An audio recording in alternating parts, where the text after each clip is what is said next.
Hi fam, today I will be showing you a typical Grenadian Good Friday lunch. Usually we have ground provisions and dumplings with a mackerel, but I will show you what I'm using in the place of mackerel as I couldn't find any. But here we have some plantain, green fig, some dashing, some sweet potatoes, and we will start off by prepping the provisions. So let's go. Here I have some of the ground provision all cleaned and peeled, as you can see here, which includes the potato, the dashing, as well as the plantain. Now, as it relates to the green fig or the green banana, I would be cooking it separately. As you can see here, it's a bit on the smaller side. If I was to cook it together with the other provisions, it would definitely melt or crush. So I will be cooking that separately. And I would have shown you a couple of videos ago how I cook green banana or green fig. I simply just clean it out really well, slice it down the sides, and cook it like that. So let's go ahead and start cooking. Also, don't forget to add in some salt for flavoring, which is what I'm doing right now.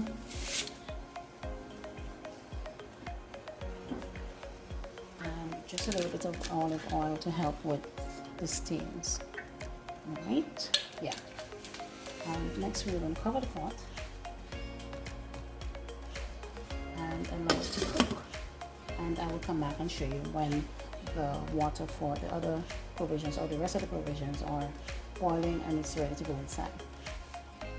Okay, so I'm adding in my salt, as you can see here. And I'm going to go with the provision now. It's almost like boiling, so I'm just going to add it in. And you want to be careful because you don't want to burn yourself. And I'm just going to, I'm now adding in my frozen cassava, as I would have mentioned before. So we're going to allow this to come to a boil or start cooking, and then we'll move on to the dumplings. Let's go. Okay, so we are moving on to the dumplings, and here I have some plain flour. I also have some water, and I have here some sugar as well as some corn meal or corn flour. Alright, so we will do that. I think I might have shown you how I make dumpling before, but this dumpling you want it to be stiff, so that means you add less water. Alright, so let's go. I will speed up that process as I would have shown you how I made it before. So let's go.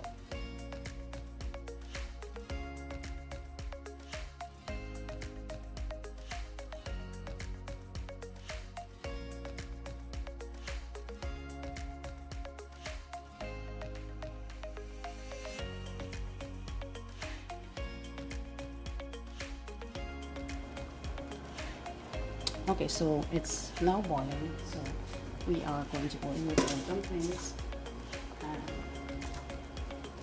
You can cut it or make it into any shape or size that you want. So yeah, see what my dumpling looks like. It's not perfect, but hey, it's going in. Alright, so I will do that and allow it to cook, and we'll come back to show you.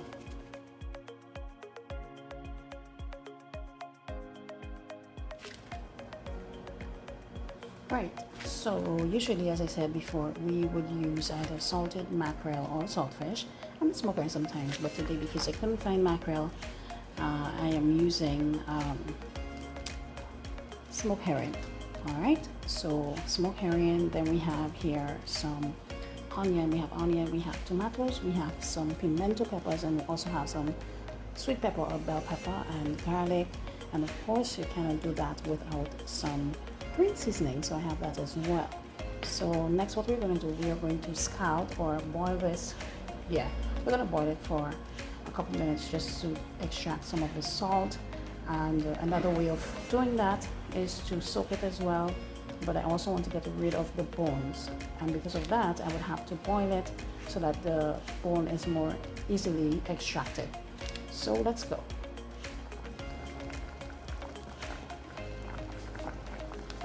So I'm just testing the fig, the green banana, and it's actually ready.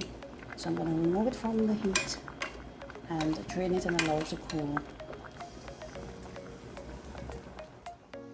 Next, I'm adding in the smoked herrings to a pot. with water, and I also did add in some vinegar. I am sorry I did not get that clip, but I did add in some vinegar, which helps with the scent and so forth of the smoked herrings. So we will allow it to boil, and as I did explain before, it helps with the easy extraction of the bones and also get rid of some of that salt. Okay guys, so I just tested it. It's ready, so now I will remove it from the heat, drain it, and allow it to cool, and then we will continue.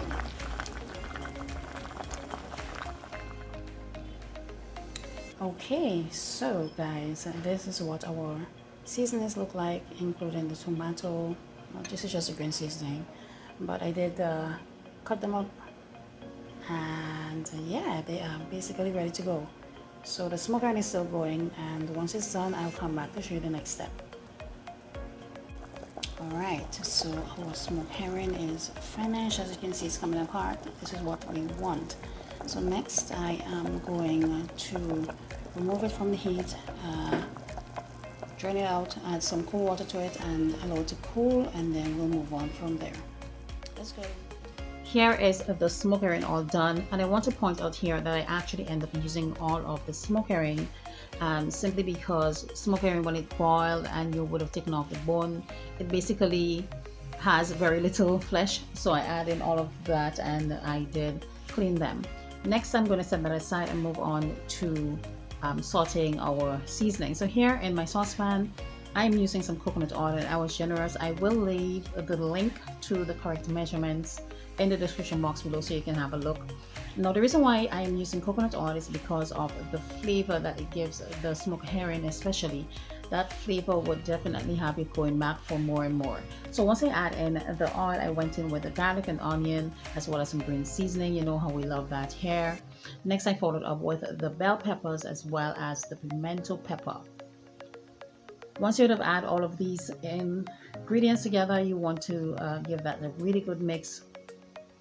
So mix it well until it's combined, and once it's nicely mixed together, you want to allow it to saute for a couple minutes so that the flavors of the seasonings can come through and give you that really aromatic flavor smell coming through your kitchen. So after a couple minutes, I will be back and we will move on to the next step. So here is the seasonings all nicely sauteed. Next, we're going to go in with the tomatoes. And you want to make sure that you chop it about, I would say, medium size in chunks. Not too fine, because you want to see that tomato coming through kind of whole in a sense. So mix it really well together with the seasoning and then allow it to saute for about a minute or so. Next, add in your smoked herring, and with the smoked herring, you want to gently mix it around together. You don't want it to break apart. As you can see here, it actually is not a lot, even though I would have used all of the smoked herring, but yeah. So next we are going in with some heat, and I am using cayenne. You know that we love cayenne pepper here at Spice Island Cooking. Black pepper can be used, of course, but I just love the flavor of cayenne pepper. And I did add in some salt to help flavor the tomato especially. I did not get that clip, but I did add that in, and you want to mix it in really well until it's combined. Allow it to saute for a few more minutes, and once it's done, just remove it from the heat as you don't want it to dry up. And then next we are going to move on to plating. So here I have a little bit of everything when it comes to the provision as well as the sauteed, I almost said sauteed, smoked herring. So this is what it looks like. I really do hope that you did enjoy today's video. This is typically a Grenadian Good Friday lunch. I know different people do it differently, so comment, let us know in the description box below. We are looking forward to your comments. Bye.